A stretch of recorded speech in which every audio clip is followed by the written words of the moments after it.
కల్వకుంట్ల తారక రామారావు గారికి సూటిగా కొన్ని ప్రశ్నలు అడగదలుచుకున్నా. సరే, వారికంటే చాలా గట్టిగా బలంగా నేను కూడా తిట్టగలుగుతాను. కానీ తెలంగాణ సమాజానికి, తెలంగాణ ప్రజలకి కొన్ని విషయాలపైన వాస్తవాన్ని చెప్పాలి. వీళ్ళు చేసిన తప్పులేందో కూడా చూపివ్వాలనే ఉద్దేశంతో ఈరోజు ప్రెస్ మీట్ పెట్టడం జరిగింది. అందులో మొట్టమొదటి అంశం, ఖేదర్కి మాకు ఎటువంటి సంబంధం ఉంది, మాకు ఎటువంటి సంబంధం లేదు, ఉద్దేశపూర్వకంగా మాట్లాడుతున్నారు అని చెప్పి నిన్న కేటీఆర్ గారు ప్రెస్ మీట్ పెట్టినప్పుడు ప్రెస్ మీట్లో మాట్లాడారు. ఖేదర్కి మీ కుటుంబ సభ్యులకి ఏ రకంగా సంబంధం ఉంది, ఏ రకంగా మీకు కనెక్షన్ ఉందో నేను కొన్ని విషయాల్ని ప్రస్తావిస్తాను. దానిపైన మీరు స్పష్టత ఇవ్వండి. ఖేదర్కి అశ్విన్కి కలిపి డ్రివెన్ అని చెప్పి ఒక వెహికల్ కంపెనీ ఉంది, కార్స్ది డ్రివెన్ కంపెనీ అని చెప్పి. ఆ డ్రివెన్ కంపెనీకి సంబంధించి ఒక రేంజ్ రోవర్ వెహికల్ మీ బామ్మర్దైన రాజ్ పాకాల ఏ వెహికల్ అయితే వాడుతుండో, ఏ బండి అయితే నీ బామ్మర్ది రాజ్ పాకాల యూజ్ చేస్తుండో, మరి ఆ వెహికల్ ఎవరిప్పించిర్రు, ఏ కంపెనీ పేరు పైన ఉంది, మరి నిజంగా మీకు మీ కుటుంబ సభ్యులకి సంబంధం లేకపోతే ఆయన కంపెనీ పేరు పైన ఉన్న వెహికల్ రేంజ్ రోవర్ వెహికల్ మరి రాజ్ పాకాల ఏ రకంగా వాడుతుండనేది మొదటి ప్రశ్న.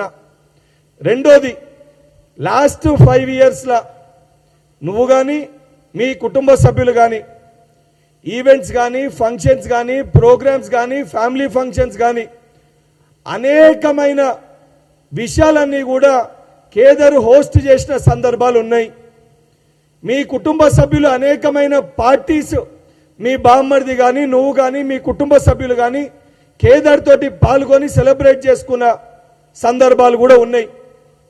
నిజంగా ఏమి సంబంధం లేకపోతే లాస్ట్ 5 yearsలో నాకు కానీ, మా ఫ్యామిలీకి కానీ నిజంగా ఖేదర్ అశ్విన్కి సంబంధించి వాళ్ళ వెహికల్ కంపెనీకి కానీ, మా బామ్మర్దికి కానీ ఎటువంటి సంబంధం లేదని చెప్పి బహిరంగంగా మీడియా ముందుకు వచ్చి ఈ విషయాలన్నీ కూడా తప్పు, లాస్ట్ 5 yearsలో ఖేదర్కి, మా కుటుంబ సభ్యులకి, మాకు కానీ, మా బామ్మర్దికి కానీ ఎటువంటి సంబంధం లేదని చెప్పి బలంగా నువ్వు చెప్తే ఏ రకంగా సంబంధం ఉందని చెప్పి లాస్ట్ 5 సంవత్సరాలలో ఆధారాలతో సహా నేను మీడియా ముందుకి తీసుకొని వచ్చి బయట పెట్టడానికి నేను సిద్ధంగా ఉన్నా. రెండోది, నువ్వు డ్రగ్స్ తీసుకుంటావు, నీకు డ్రగ్స్ తీసుకునే అలవాటు ఉంది, డ్రగ్స్ శాంపుల్ టెస్ట్ చేయడానికి రావాలని చెప్పి అనేక సందర్భాల్లో అనేక మంది నీ పైన ఆరోపణలు చేయడం జరిగింది. 3 నెలల క్రితం కూడా నీ డ్రగ్ శాంపుల్ టెస్ట్ని ఇవ్వాలి, రావాలి అని చెప్పి మాట్లాడినప్పుడు కోర్టుకు వెళ్ళి నువ్వు ఏ రకమైన పర్మిషన్లు తెచ్చుకున్నావు, లేదా విచారణ కొన్ని వాటిల్లో హాజరు కమ్మంటే నువ్వు కానీ, మీ కుటుంబ సభ్యులు కానీ ఏ రకమైన పర్మిషన్స్ తెచ్చుకున్నారో కూడా తెలుసు. కానీ దాంట్లో కూడా కోర్టు ఒక జడ్జిమెంట్ ఇస్తే, కోర్టు ప్రొనౌన్సియేషన్ ఒకటి ఉంటే నువ్వు దాన్ని మిస్లీడ్ చేసే విధంగా కోర్టు చెప్పు దెబ్బతోటి కొడతా చెంపపైన కొట్టే విధంగా కోర్టు జడ్జిమెంట్ ఇచ్చిందని చెప్పి కోర్టు ఇచ్చిన జడ్జిమెంట్ను కూడా వక్రీకరించి మీడియా ముఖంగా కంటెంప్ట్ ఆఫ్ కోర్ట్ అయ్యే విధంగా నువ్వు మాట్లాడడం జరుగుతుంది. నువ్వు మాట్లాడిన మాటలకి 48 గంటలల్లా బహిరంగ క్షమాపణ చెప్పకపోతే నువ్వు ప్రస్తావించిన విషయం పైన నేను నీ పైన contempt of court case file చేయాల్సి వస్తుంది.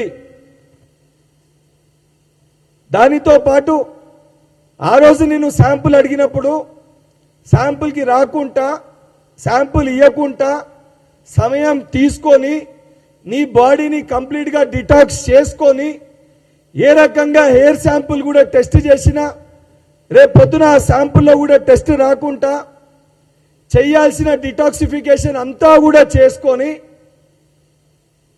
బయట దేశానికి, యూకే ఇతర దేశాలకి వెళ్ళి ఆ శాంపుల్ నిజంగా వస్తుందా లేదా ఒకసారి టెస్ట్ చేసుకొని, వస్తలేదని చెప్పి మరొకసారి కన్ఫర్మేషన్ చేసుకొని శాంపుల్ టెస్ట్ చేస్తే దొరుకుతలేనని చెప్పి తెలిసి 3 నెలల తర్వాత ఈరోజు తెలంగాణ రాష్ట్రానికి వచ్చి నా శాంపుల్ టెస్ట్ చేసుకోరని చెప్పి నువ్వు మాట్లాడుతున్నావు. నిజంగా అవాస్తవం అయితే యూకే దేనికోసం పోయినావు, అక్కడ ఏం టెస్టులు చేయించుకున్నావు, ఏ రకమైన టెస్ట్లో నీకు ఏం ప్రూవ్ అయింది, దాని తర్వాత నువ్వు బయటికి వచ్చి ఇక్కడ ఎందుకు దాన్ని ఉద్దేశించి మాట్లాడుతున్నావు, దీనిపైన కేటీఆర్ స్పష్టత ఇవ్వాలి. ఎప్పుడు నువ్వు శాంపుల్ తీసుకోవాలి, ఎప్పుడు నీ చుట్టుపక్కల ఉన్న శాంపుల్ తీసుకోవాలి, ఎప్పుడు నీ కుటుంబ సభ్యులు శాంపుల్ తీసుకోవాలి, తప్పనిసరిగా ఆ సమయంలో తప్పనిసరిగా తీసుకోవడం జరుగుతుంది. నువ్వు ఇప్పుడు పోయి డిటాక్స్ చేసుకొని అన్నీ కూడా నువ్వు డిటాక్సిఫికేషన్ చేసుకొని ఒకసారి ఆల్రెడీ నువ్వు బయట దేశాలకు పోయి నిన్ను నువ్వు టెస్ట్ చేసుకొని ఇప్పుడు వస్తలేదని చెప్పి తెలిసి ఇక్కడ వచ్చి దొంగ నాటకాలు పిచ్చి పిచ్చి మాటలు మాట్లాడితే ప్రజలు ఎవరు కూడా నేను నమ్మే పరిస్థితి లేదు.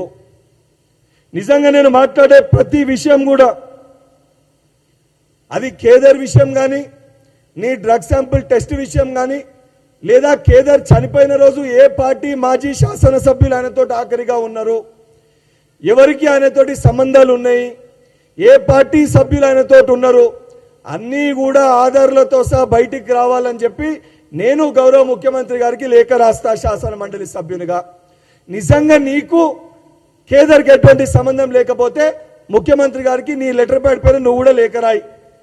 మొత్తం లాస్ట్ 5 years లో కేదర్కి ఎవరితోటి సంబంధాలు ఉన్నాయి, ఎవరెవరికి కేదర్ తోటి బిజినెస్ సంబంధాలు ఉన్నాయి, కేదర్ తోటి ఎవరెవరు కలిసి ఉంటుండే, అన్ని విషయాలపైన విచారణ చేసి తెలంగాణ ప్రజల ముందు వాస్తవాలు బయట పెట్టాలని చెప్పి నేను ముఖ్యమంత్రి గారికి లేఖ రాస్తా.